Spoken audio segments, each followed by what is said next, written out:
Praise the Lord. ஆண்டவரும் இரட்சகருமாய் இருக்கிற இயேசு கிறிஸ்துவின் நாமத்தினாலே தினம் ஒரு தீர்க்கதரிசனம் என்கிற தேவனுடைய வார்த்தைக்கு உங்களை வரவேற்கிறோம். தீர்க்கதரிசனம் என்பது தேவ ஆவியால் அருளப்பட்ட தேவனுடைய வாக்குத்தத்தமான வார்த்தை மாத்திரமே. இந்த நாளுக்குரிய தீர்க்கதரிசனமான வார்த்தைகளை வாசித்து நாம் ஜெபிக்கலாம். சங்கீதம் 144வது சங்கீதம் 14வது வசனத்தை நான் வாசிக்கிறேன். எங்கள் எருதுகள் பலத்தவைகளாய் இருக்கும், சத்துரு உட்புகுதலும் குடியோடி போகுதலும் இராது, எங்கள் வீதிகளில் கூக்குரலும் உண்டாகாது. கர்த்தர் இந்த வார்த்தைகளை நமக்கு ஆசீர்வதித்து தருவாராக. இந்த நாளுக்கு தேவன் கொடுக்கிற தீர்க்கதரிசனமான வார்த்தை, சத்துரு உட்புகுதல் இராது. உன்னுடைய வாழ்க்கைக்குள்ள, குடும்பங்களுக்குள்ள சத்துரு உள்ளே வர முடியாது என்று ஆண்டவர் வாக்குத்தத்தம் பண்ணுகிறார். இந்த சத்தத்தை கேட்கிற நீங்கள் யாராயிருந்தாலும் சரி, உங்களுக்கு ஆண்டவர் இந்த வார்த்தையை இன்றைக்கு தீர்க்கதரிசனமாய் சொல்லுகிறார். சத்துருவினுடைய உட்புகுதல் இனி இராது என்று ஆண்டவர் வாக்குத்தத்தம் பண்ணுகிறார். ஒருவேளை இதுவரை அவன் என்னுடைய வாழ்க்கைக்குள்ளே வந்து, என்னுடைய குடும்பத்திற்குள்ளே வந்து, என்னுடைய எதிர்கால கனவுகளுக்குள்ளே வந்து, என்னுடைய ஆவிக்குரிய வாழ்க்கைக்குள்ளே வந்து பல காரியங்களை மடங்கடித்திருக்கலாம், பல இழப்புகளை ஏற்படுத்தி இருக்கலாம். அவன் உள்ளே வந்து அநேக பிரிவினைகளையும், அநேக போராட்டங்களையும், அநேக இழப்புகளையும் என்னுடைய வாழ்க்கையில் கொண்டு வந்திருக்கலாம். நீங்கள் சரியாய் கவனித்துக் கொள்ளுங்கள். யோபினுடைய வாழ்க்கையிலே பிசாசு வருவதற்கு முன்னும் பிசாசு வருவதற்கு பின்னும் என்று இரண்டாக பிரிக்கலாம். பிசாசு வருவதற்கு முன்னே, சத்துரு வருவதற்கு முன்னே அவன் செல்வச் சீமானாயிருந்தான். எப்பொழுது சத்துரு உள்ளே வர ஆரம்பித்தானோ அப்பொழுதே அவனுடைய ஆஸ்திகள், அவனுடைய சமாதானங்கள் அத்துணையும் துளைத்து போட்டு விட்டான். சவுலுடைய வாழ்க்கையில் வாசித்து பார்ப்போம் என்று சொன்னால், பொல்லாத ஆவி சவுலுக்குள் போன மாத்திரத்தில் அவன் மிகவும் கோபம் கொண்டவனாய் கொலை செய்கிற அளவுக்கு துணிந்தான் என்று வேதத்தில் வாசிக்க முடியும்.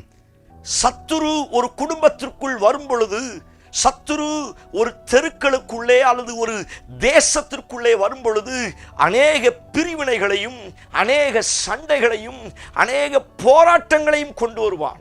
புதிய ஏற்பாட்டில் வாசிக்கிறோம், திருடன் திருடவும் கொல்லவும் அழிக்கவும் வருகிறான் என்று வேதத்தில் வாசிக்க முடியும். இந்த சத்துருடைய வேலையே என்னுடைய ஆசீர்வாதங்களை, என்னுடைய ஆவிக்குரிய வாழ்க்கையை திருடிச் செல்லுவது, என்னுடைய சகல நன்மைகளை கொலை செய்வது, என்னுடைய ஆசீர்வாதங்களை கொலை செய்வது, என்னுடைய பிள்ளைகளுடைய ஆத்துமாக்களை கொலை செய்வது, என்னுடைய கற்பத்தின் கனியை கொலை செய்வது. சத்துரு எந்த வீட்டிற்குள் வருகிறானோ, சத்துரு எந்த குடும்பங்களுக்குள்ள வருகிறானோ, சத்துரு எந்த சபைக்குள்ள, எந்த ஸ்தோத்திரம் தேசத்திற்குள்ள பகுதிகளுக்குள்ளே வருகிறானோ, அங்கே எல்லாம் ஏதோ ஒரு இருளின் ஆதிக்கங்கள் கடந்து போய் வந்து போயிடும்.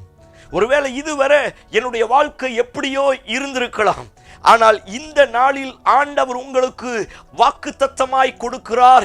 இனி சத்துரு உட்புகுதல் உன் பட்டணத்தில் இராது என்று கர்த்தர் வாக்குத்தத்தம் பண்ணுகிறார். நான் சொல்லுகிறேன், இன்றைக்கு கர்த்தர் சத்துருவின் வல்லமைகளை துரத்திவிட போகிறார். இந்த கல்லின் மேல் சபையை கட்டுவேன், பாதாளத்தின் வாசல்கள் அதை மேற்கொள்வது இல்லை என்ற வார்த்தையின் பிரகாரம் எந்த ஒரு பாதாளத்தின் வாசல்களும் உங்களையும் உங்கள் குடும்பத்தையும் மேற்கொள்ளாதபடி தேவன் பாதுகாப்பை தரப்போகிறார். வேதத்தில் வாசிக்கிறோம், நான் அதை சுற்றிலும் அக்கினி மதிலாயிருந்து பாதுகாப்பேன் என்று ஆண்டவர் வாக்குத்தத்தம் பண்ணியிருக்கிறார். ஏன் சத்துரு உட்புகுதல் இனி இராது என்று சொன்னால், என்னை சுற்றிலும் தேவனுடைய அக்கினி எரிந்து கொண்டிருக்கிறது. யோபின் வீட்டை சுற்றிலும் போல கர்த்தர் வேலியடைத்து வைத்திருக்கிறார். ஆகவே சத்துருவின் உட்புகுதல் இராது. பறந்து காக்கிற பறவையை போல செட்டைகளின் நிழலிலே வைத்து என்னையும் என் வீட்டையும் எனக்குண்டான யாவையும் தேவன் தம்முடைய கரத்தின் நிழலினால் பாதுகாக்கிறபடியினால் இனி சத்துருவின் உட்புகுதல் என்னுடைய வாழ்க்கையில் இராது. எத்தனை பேர் ஆமென் சொல்றீங்க? 3 காரியம் ஆண்டவர் உங்களுக்கு சொல்லுகிறார். ஏன் சத்துரு உள்ள வர முடியாது? என்னை சுற்றிலும் அக்கினி எரிந்து கொண்டிருக்கிறது. 2, என்னை சுற்றிலும் ஆண்டவர் வேலி அடைத்து வைத்திருக்கிறார். 3, அவருடைய நிழல் என் மேல் இருக்கிறபடியினால் அவ்வளவு சீக்கிரத்தில் சத்துருவினுடைய உட்புகுதல், சத்துரு உள்ளே வர முடியாது என்று ஆண்டவர் வாக்குத்தத்தம் பண்ணுகிறார். எத்தனை பேர் இந்த வார்த்தைக்கு ஆமென் சொல்றீங்க? பழைய ஏற்பாட்டு நாட்களில் அந்த கடைசி இரவுல எல்லாரும் பஸ்காவை அவர்கள் ஆசரித்து கொண்டிருக்கிற சமயத்தில் உருவின பட்டயத்தோடு தேவதூதன் அந்த தெருக்களில் புறப்பட ஆரம்பித்தான். அந்த பட்டணத்தில் அவனுடைய இலக்கு எல்லாம் வீட்டின் நிலைக்கால்களை பார்க்கிறான். எந்த நிலைக்கால்களில் ஆட்டுக்குட்டியின் ரத்தம் இல்லையோ அந்த வீட்டிற்குள் புகுந்து அங்கே இருக்கிற தலை மூத்தவர்களை அவன் என்ன செய்தான்? குத்தி போட்டான் என்று வேதத்தில் வாசிக்க முடியும். இஸ்ரவேல் பட்டணம் முழுவதிலும், அவர்கள் தங்கி இருக்கிற பாளையம் முழுவதிலும் ஒவ்வொரு வீடுகளுக்கு அந்த நிலைக்கால்களிலே ஆட்டுக்குட்டியின் ரத்தத்தை பூசினார்கள். அந்த ரத்தத்தை பார்த்த சங்கார தூதன் அந்த வீட்டை விட்டு கடந்து போனான் என்று வேதத்தில் வாசிக்க முடியும். நீங்கள் சரியா இதை புரிந்து கொள்ளுங்கள். சாதாரண ஆட்டுக்குட்டியின் ரத்தத்தை பார்த்த ஒரு சங்கார தூதன் அந்த வீட்டுக்குள்ள உள்ள நுழைய முடியல அப்படின்னா, உள்ள போக முடியல அப்படின்னா, இன்றைக்கு என் மேல பூசப்பட்டது ஆட்டுக்குட்டியின் ரத்தம் அல்ல, இன்றைக்கு என் வீட்டின் மேல் பூசப்பட்டது ஆட்டுக்குட்டியின் ரத்தம் அல்ல, என் பிள்ளைகள் மேல் பூசப்பட்டது ஆட்டுக்குட்டியின் ரத்தம் அல்ல, என்னுடைய ஆவிக்குரிய வாழ்க்கையின் மேல் பூசப்பட்டது ஆட்டுக்குட்டியின் ரத்தம் அல்ல. ஆட்டுக்குட்டியின் ரத்தத்திற்கே அவ்வளவு வல்லமையில் இருக்கும் என்று சொன்னால், இன்றைக்கு என் மேலே சொத்திரம் இந்த உலகத்தில் இருக்கிற எல்லா வல்லமைகளை காட்டிலும் பெரிய வல்லமை உடைய பரிசுத்தம் உள்ள இயேசுவின் ரத்தம் என் மேல் பூசப்பட்டிருக்கிறபடியினால் நான் சொல்லுகிறேன், சத்துரு உள்ளே புகுற முடியாது. எத்தனை பேர் ஆமென் சொல்றீங்க? ஆட்டுக்குட்டியின் ரத்தத்தை பார்த்தே சங்காரதூதன் பின்வாங்குவான் என்று சொன்னால், என் மேல் பூசப்பட்டிருக்கிற இயேசுவின் பாதுகாப்பு எனக்கு இருக்கிறபடியினால் இனி சத்துருவின் உட்புகுதல் உங்கள் பட்டணத்தில் இராது என்று கர்த்தர் வாக்குத்தத்தம் பண்ணுகிறார். எத்தனை பேர் இந்த வார்த்தைக்கு ஆமென் சொல்றீங்க? கடந்த மாதங்களை யோசிக்காதீர்கள். கடந்த நாட்களில் அவன் உள்ளே புகுந்து அநேக பிரிவினைகளையும் அநேக கலக்கங்களையும் வேதனைகளையும் கொண்டு வந்திருக்கலாம். ஆனால் அந்த நாட்கள் போல இந்த நாட்கள் இல்லை. இந்த நாட்களில் ஆண்டவர் தம்முடைய அக்கினியினாலும், தேவன் தம்முடைய நிழலினாலும், தேவன் தம்முடைய வேலியினாலும், தேவன் தம்முடைய இரத்தத்தினாலும் ஆண்டவர் உங்களை முத்தரித்திருக்கிறபடியினால் சத்துருவினுடைய உட்புகுதல் உன் பட்டணத்தில் இராது என்று கர்த்தர் வாக்குத்தத்தம் பண்ணுகிறார். எத்தனை பேர் ஆமென் சொல்றீங்க? சத்துரு உள்ள வராம இருந்தா என்ன நடக்கும்?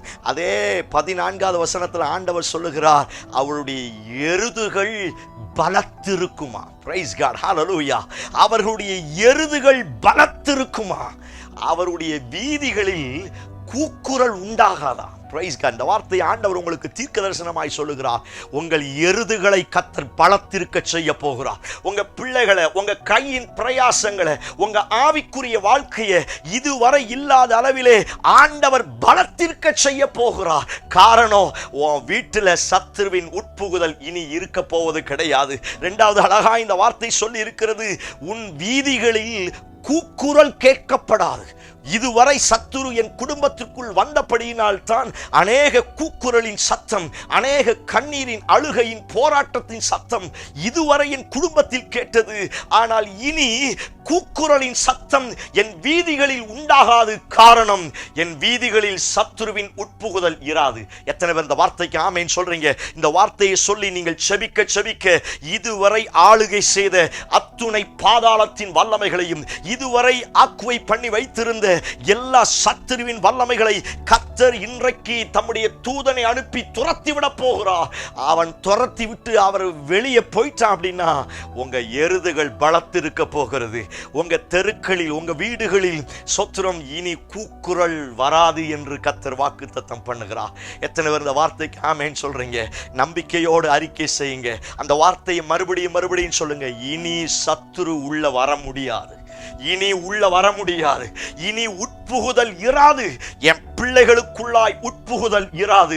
என் கணவனுக்குள்ளாய், என் மனைவிக்குள்ளாய், என் சரீரத்திற்கு இவைகளுக்குள்ளாய் என் ஆவிக்குரிய ஜெபம், என் ஆவிக்குரிய பரிசுத்தம், இவைகளுக்குள்ளாய் அவனுடைய உட்புகுதல் இராது என்று நம்பும் பொழுது இந்த வார்த்தையின் பிரகாரம் கர்த்தர் செய்ய வல்லமையுள்ளவராய் இருக்கிறார். என்னோடு சேர்ந்து கண்களை மூடி ஜெபிக்க ஆரம்பிப்போம். Praise God in Jesus name. இயேசுவின் நாமத்தினால இந்த சத்தத்தை கேட்கிற என் ஜனத்திற்காய் வருகிறேன் ஆண்டவரே. இவர்கள் ஜெபிக்க ஜெபிக்க இதுவரை ஆளுகை செய்த அவர்கள் வீட்டின் மேல், குடும்பத்தின் மேல், பிள்ளைகளின் மேல இதுவரை எங்கெல்லாம் அவன் ஆளுகை செய்தானோ அந்த வல்லமைகள் எல்லாம் இயேசுவின் நாமத்தினால இன்றைக்கு துரத்தி விடப்படுவதாக. Praise God in Jesus name.